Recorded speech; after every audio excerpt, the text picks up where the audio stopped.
पहले से ज्यादा लगे ना चॉकलेटी, हर दुए महीना में बनल बहपेटी। नैहरा में रहलू टूटी टिहरी, ससुरवा में गोटैलू हे जान। सैये के बेलल रोटी खइलू हे जान। सैये के बेलल रोटी खइलू हे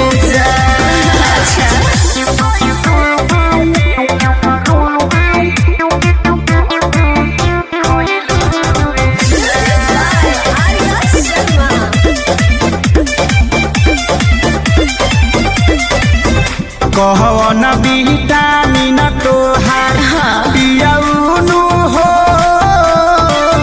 पियैले बारे, सेवा सेवा दानी लागे जमकेनु हो कइले बारे। उसे तोरा का मतलब बा? सुख बाबे है कतना कही हो, हम दिन भर बैठल रही हो।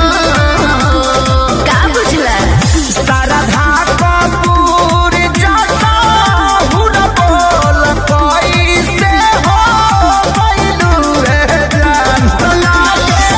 सैये के बेलल रोटी खइलू रे जान। सैये के बेलल रोटी खइलू रे जान।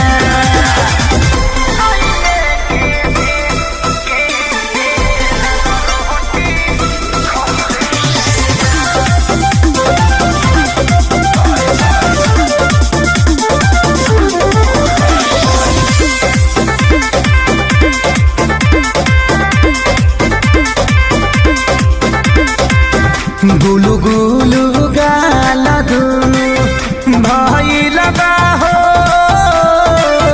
पुहा जइसे। ना हो। बोलाए सहर को काला